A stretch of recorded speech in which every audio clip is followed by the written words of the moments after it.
Apple TV just dropped a journal written by Robert Sims called Silo Relic 1175, The Mystery of the Pez. And it's way bigger than a little bonus story about a candy dispenser. It's the forbidden Silo history, and Robert Sims, of all people, is the man writing it down. Welcome to Real Enigmas and Theories. Tap that like and hype on your way in, and let's get right to the cook-up. So the journal opens with somebody named S. Granger, and right away we get one of the biggest drops in this whole thing.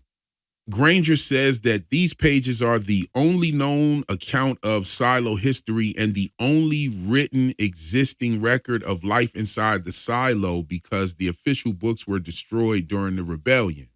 The thing that makes this drop of info so crazy is that S. Granger says that they are a member of the Flamekeepers in Silo 18, and Robert's journal has been added to their collection of relics, so recorded memories inside of the silo will not be forgotten.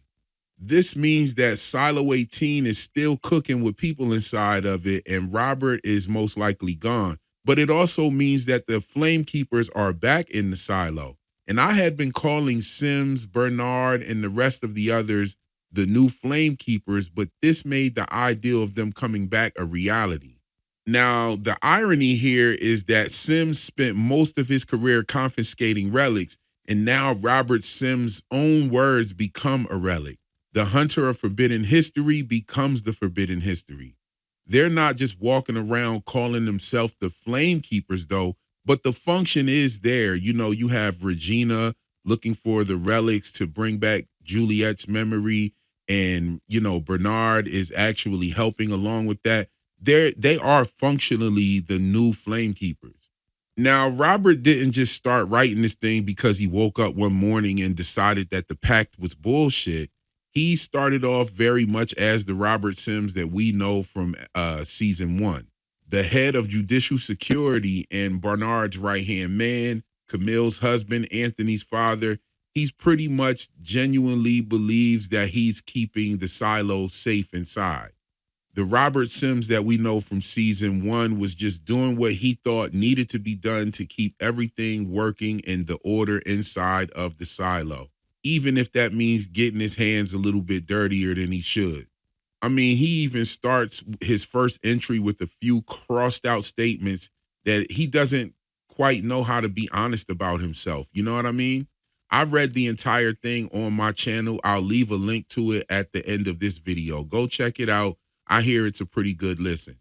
Robert admits that unofficial written records are forbidden under the pact, but he writes it anyway because relic number 1175 feels different.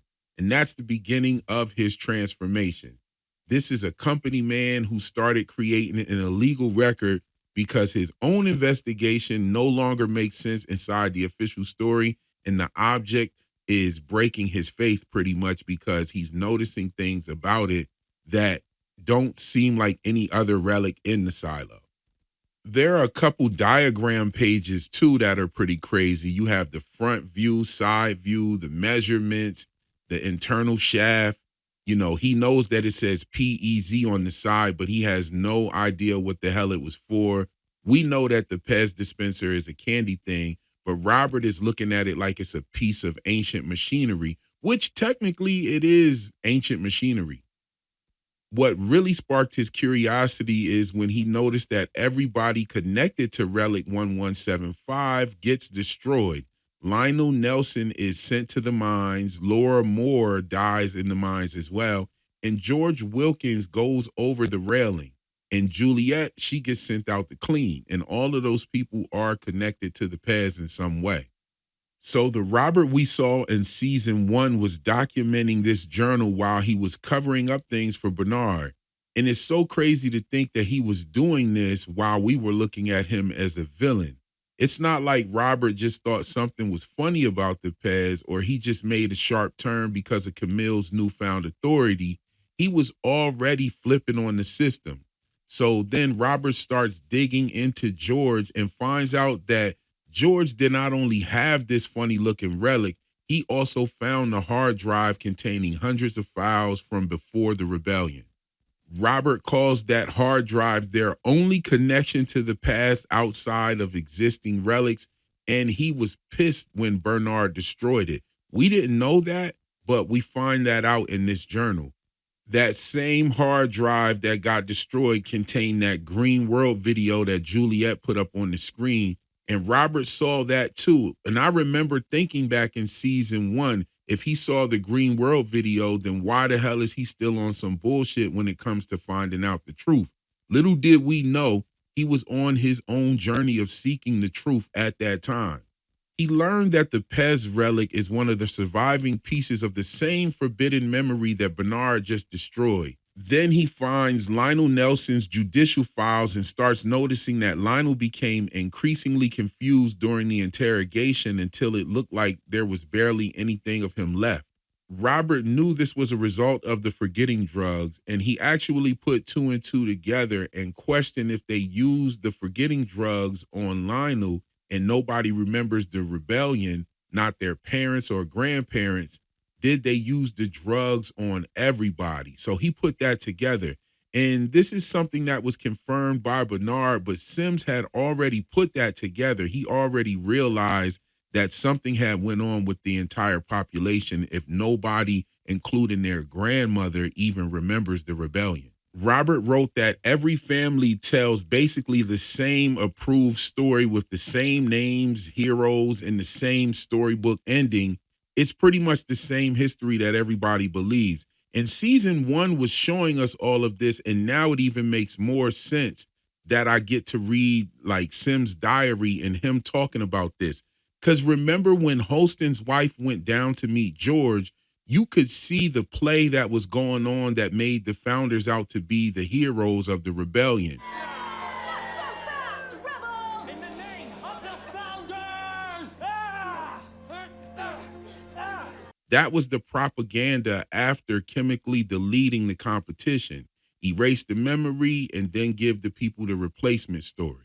And that's a common concept that we keep seeing playing over and over again in season 3. You have the Dirty Bomb story in the before times. You have Charlotte's revenge mission on Iran. That was a cover story. You even have Juliet's memories getting erased and then she being told that she was at some utility shack outside and survived there until she got back. There are all kinds of cover stories. So, you know, this journal definitely sheds some light on how the silo works and how it's been working for over 300 years.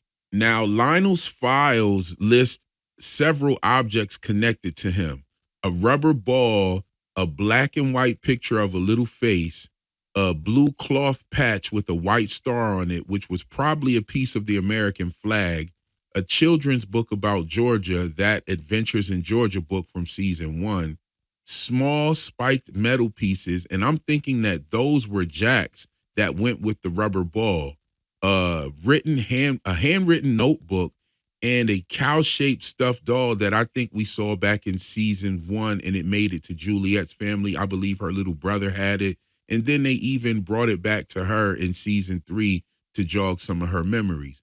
But leadership recovered the ball and the patch with the star on it and destroyed them because they feared anything connected to the rebels could become a red level relic and be traded underground. Now, Robert asked the obvious question: if everybody was made to forget everything, why did the leadership need to destroy the relics? He doesn't understand that those relics could bring the memories back because he's just learning these things as he's trying to bring Juliet's memories back under the guidance of Bernard. So Bernard knows the order, which contains all of the information about how the forgetting drugs actually work.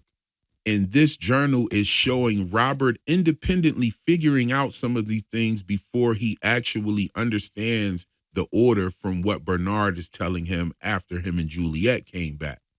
Now, Robert finds something that opens up the story to an entire bloodline. Lionel Nelson and his wife Patricia lived in Unit 76-314. So there's that number 76 again, and you have 314, which is pi. But about 100 years later, George Wilkins and his mother, Ann Wilkins, lived in that same apartment.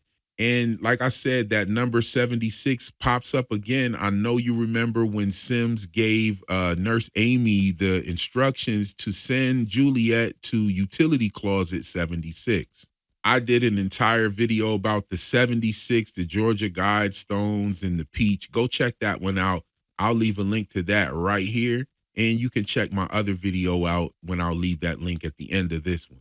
Now, Ann Wilkins was Robert's teacher when he was young, and she was the mother of George. Sims was having trouble with his reading when he was in third year, and she used to stay behind to help him read and learn because she wanted her students to be better than they thought they could be. And then years later, Robert becomes a judicial recruit and gets sent to Ann's apartment because somebody said she was accused of hiding relics. Now, they didn't find anything, but she tells him that she always hoped that he would have become a teacher, but Ann Wilkins may be one of the reasons Robert eventually becomes capable of questioning the system because she pushed him so hard to read. And that literacy value is what gave him the ability to think for himself. I mean, he spent the last 10 years believing that Bernard was teaching him how the silo works, but the woman connected to the forbidden bloodline may have taught him how to think outside of the box a long time ago, and it's just now coming to surface. Now, Robert learns that Regina had an unsanctioned relationship with George and had seen the Pez relic the day before George left. Now, George told Regina that it was a toy that his mother had given him as a kid and it had some kind of sentimental value, but Regina didn't believe it because she didn't view him as the sentimental type. She knew that this toy was supposed to be as old as the silo, but it looked relatively new, and that meant that generations of people had taken care of this thing instead of playing with it. Later, Regina gives Robert a clue that the Pez relic is a mystery clue to a whole bloodline. And George had told her about a photograph about a baby before it was born from inside of the mother. And that picture is also tied to that relic and that bloodline.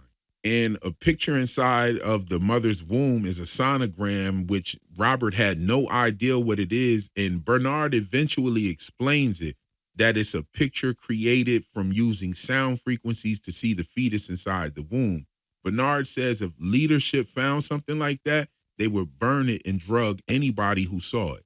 I mean, look at how much sound frequency stuff we have floating around. Now we got sonograms. You had the sonar from that hacker's chat. Also, the whales losing navigation. We have radio signals, the voice, Charlotte's flight communication. We keep bringing the sound frequency and hitting information to the story. I think it's kind of dope how they incorporate that as a recurring element. Then Robert goes back to Lionel's final interrogation, and Lionel keeps talking about Patricia, but during one of the interviews, he says, she's 37 weeks. She's almost here, Alexandria. And Judicial thinks that he's confused from the forgetting drugs, but Robert realizes that he's talking about a pregnancy, which means that Patricia was 37 weeks pregnant. Robert checks the medical and birth records and he finds nothing, but then he gets access to newborn reports and a woman named Marina Wilkins who supposedly had a newborn, even though the record says that she was 73 years old. So Robert figures out that Patricia took Marina Wilkins' identity during the chaos after the rebellion and moved to level 33. The baby was a boy and they named him Alexander, who grew up to become a teacher, and multiple descendants became teachers from him as well, including Ann Wilkins. So Robert realizes right there that he finally found a through line for the Pez relic. Lionel and Patricia, Alexander, Ann, George, then Juliet, and now Anthony has the Pez, and it's traveled within that one bloodline before it got to Juliet, which I'm thinking she's actually a part of the bloodline much further back. And all of that fits right into what we've been talking about the Flamekeepers and reproduction. The system was pretty much hunting forbidden objects and controlling which bloodlines could continue. Patricia changes her identity and sneaks her child through the next reset. Her descendants become teachers and teaches Robert how to think for himself through literacy. George becomes obsessed with the past and gives the relic to Juliet, and she becomes the first person to leave and return. We definitely can't leave out the fact that Juliet never wanted any of this. She was just trying to investigate the death of her boyfriend. However, Sims was also investigating the boyfriend, and he was finding out all of this.